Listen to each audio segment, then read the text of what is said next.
Season 17 and you're looking for a new legend to main, and you can't really figure out who. I'm here to tell you that if you're struggling to find a new legend, you need to try out Loba. The support class got an insanely huge buff this season, and in my opinion, Loba's by far the best support legend. Not only can she craft banners now, but also everybody that's on your team can also craft banners now. So as long as there's a support legend on your team. And yes, even if you die as a Loba, your teammates can still craft your banner. You don't have to be alive, and that will save you so much LP loss this season, in a season that's already relatively easy. If you want to make your first push to Masters, you need to be playing Loba. And if you want to average more damage and more kills per game, again, you need to play Loba. She is a well-balanced legend that can do many things: rotations, angles, anchoring, entry fragger, loot potential, banner crafting. She does it all. So if you do decide picking her up, I'll be giving you guys some tips on her in the form of commentary. And I know a lot of you guys are new here, so let me know in the comments if you know that I'm the #1 Loba in the world. I have close to 150,000 kills with her on both accounts. This is my first time playing her in a long time. I miss her. I hope you guys learned something, and I hope you guys enjoy. Please leave a like and comment. Don't forget to hit that sub button. This is how to master Loba in Season 17. Without further ado, let's get it. Bam, bam, bam, bam, bam. When playing Loba, you want to be as aggressive as possible. She's been out for 3 years and people still don't know how to respond to a very aggressive Loba. There isn't anything crazy that happens in this first fight, but you should notice very quickly how often I overextend as Loba. That's because I know that I have an escape method, and if anything goes bad in a fight, I simply bracelet away to a safe place. There's no need for me to bracelet here at all. My teammates already had a couple knocks, but if I had gotten fried here, I would have braceleted away to the place that I just came from. As a Loba main, you always want to have an escape route in mind, and you'll soon see how aggressive I can get while playing Loba, and that's something that you guys should strive for. Here is yet again another Wraith that has no clue how to play her. She portals to us and dies immediately. I quickly locate her teammates and throw a very aggressive bracelet. I threw it off to the right a little bit. That's so I'll have some cover when I teleport. And from there, I'm taking a 1v1 with the Bangalore. I utilize a bracelet like that to force the enemy into a decision. I shot the Bangalore for about 50 right there. I have the significant health advantage now. It's either A, let the Bangalore heal and reset, or B, aggro bracelet push her, forcing her to either heal up or fight me with weak health. Most of the time, the enemy's gonna cancel their heals once they hear a bracelet land near them. And if they don't cancel their heals, then you'll just simply kill them while they're still healing. But one thing I want to mention about aggressive bracelets is to always throw it behind some cover when you're challenging somebody, because there's a couple seconds where you have to put the bracelet back on and you're very vulnerable to being shot. But throwing the bracelet towards the enemy and behind some cover will buy you enough time to put that bracelet back on, pull out your gun without getting shot. I've seen a lot of you Loba mains listen to my tips and try to aggressively bracelet onto me, but you're not doing that against the #1 Loba, especially if you're not utilizing any cover. Some people just throw their bracelet straight onto my forehead, and if I'm not weak, you're dead. The only time I recommend that you guys push somebody like that is if they're significantly weak. Other than that, make sure you're utilizing cover. Here's another good example of how to use a bracelet. You'll see that in this fight right here, I get fried, and I don't waste a second. I bracelet to safety immediately. As a Loba, you should be playing wide, overextended, split angles, but you should always expect to take a lot of damage. And if that does happen, know where to bracelet to safety, which is usually back towards your teammates, or somewhere that they have an angle over you, and to do so immediately. There's no reason to waste any time. Take those wide split angles like I usually do. Hold that position if you're not weak. Try to do major damage, and if you become weak in the process, bracelet to safety. Stay alive. And that's why it's so difficult to kill me when I'm on Loba. And that's something that you guys need to start practicing if you want to master Loba in Season 17. Now this Pathfinder takes this portal, and we have him very weak. And you'll see that without hesitation, I take the portal. Again, that's because I have an escape method. If things go bad, I bracelet out. But my teammates knocked him. Now I'm in a 1v1 with the ballistic, and you know I win those all day. As a general tip, do your best to isolate every fight into a 1v1. That's how you can win more of your fights. So the last guy on this team is a Loba. Just like I mentioned in the beginning of the video, Lobas can craft banners, and I don't want that, so I challenge her. And I know this is kind of annoying, but I do this every time a Loba's trying to run away. I don't want them to get a full reset, so I will ape them to ensure that they don't craft banners. You can't always do this, but if you're able to, I'm doing it. And you're just simply not running away from the #1 Loba. Go watch my TikToks, bruh.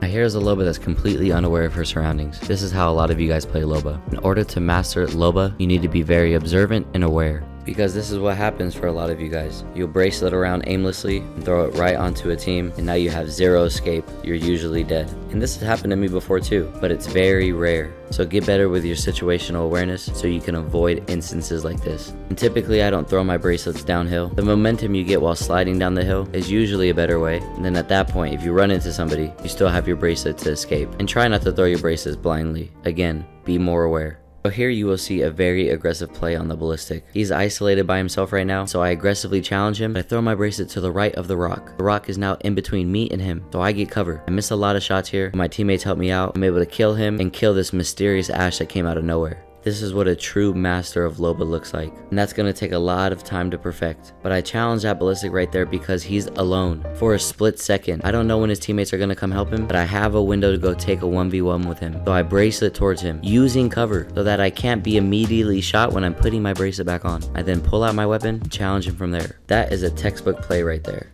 Here's another good Loba moment right here. I brace it towards the team fighting, but I brace it to high ground. That should be your first priority every time you're approaching a fight. The high ground gives you an advantage, but it also allows you to see more of what's going on around you. I'll continue pushing this fight, knowing that I'm completely overextended from my teammates. So I'm just holding angles, trying to do big damage and try to get a cheeky knock. And even though I'm far from my teammates, I know that if anything goes bad, I can brace it back towards them safely. And so I use that to my advantage every time I'm in a situation like this. As a Loba main, in order to master, you're going to have to be comfortable playing solo. You need to be taking these wide split angles to help you and your team in that fight, knowing that if something goes wrong, your first step needs to be braceleting back to safety. And you'll see that right here. My teammate lets us know that he's smoking right now in the middle of ring. I'm shooting a guy in front of me, then I get shot from behind. I assume that's a third party. Now I'm pinched. Without any hesitation, I bracelet away to safety. Just like the 3 R's of Apex that I told you in my last video. Retreat, reassess, re-engage. I retreated as Loba because I got third party. I reassessed the situation. Third ring is coming in. I have to push this building to be safe. The other team already dipped out. Now I re-engage to hold this team in zone to make it harder for them to rotate. I take a position of high ground. I do some damage, but I get fried. I pop a battery right here instead of braceleting back, but I know that if it continues going bad for me, I still have that escape, which I end up using because I didn't like the position that I was in. So I brace it back, but I don't keep running. Turn my attention back towards that team to help my teammates out. Nothing really Loba related right here, but this Vantage is so far split by herself, so I challenge her and I take that 1v1 and I kill her. I then locate her 2 teammates to the left and place my attention on them, making sure to communicate that with my team. There's a lifeline to my left and a pathfinder to my right in the building. They have now separated themselves from each other, so I take the isolated 1v1 with the lifeline. Kill her, and then remembering where the pathfinder was, I go to challenge him. Some good tracking by me right there, but I know that if I go down, it's okay. Pathfinder would have been very weak. My teammates could have easily wrapped it up. When you're playing Loba, you'll realize quickly how fast you could pick up the tempo. With her movement and with her loot potential, this is how you can average higher damage games and higher kill games, because she's just so fast and mobile. This is why I recommend her for solo queuing over everybody else. She has it all.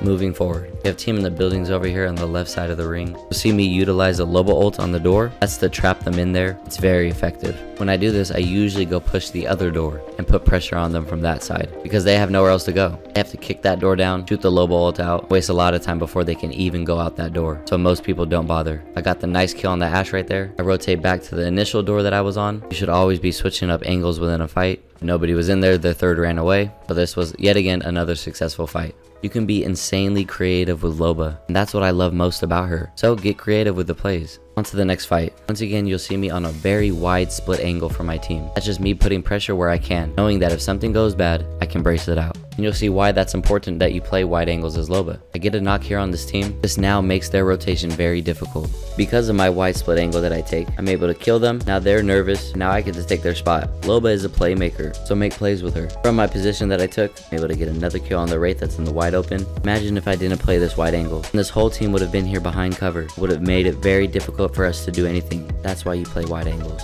Now I'm pushing up on the last 2 remaining teams. There's a team on us and a team on low ground. I always store my Loba ult when I'm pushing a fight. That's to mask the noise of my footsteps, to cause distraction, and for quick armor swaps if I ever need them later. I'm able to do major damage on the team inside by holding the angle that I'm at. Notice how I don't swing into the wide open. Play the cover of the building. Now they're all dead. My teammate goes down, but it's only a duo alive. I'm shooting nukes, so I jump down like a bonehead, but I clip the Wraith. I get knocked in the process, but the Bangalore jumped all the way down to low ground, so the Wraith was able to revive me. I really wanted the 20 bomb in rank for this gameplay. I tell my teammates, yo, can I get the last kill? I get the last kill, but it only puts me at 19 kills, but at least I got the 4K game. This is the first time that I've played Loba in months. Look at the way that I play Loba and compare it to the way you play her. Be sure to note any differences between the 2 gameplays. If you need to be more aggressive, then work on that. If you need to be better at taking wide angles, then work on that. Use my plays and thought processes and try to integrate them into your own Loba gameplay. That is how you'll be able to master Loba in Season 17 of Apex Legends. I hope you guys enjoyed, and I'll see you guys next time. Peace.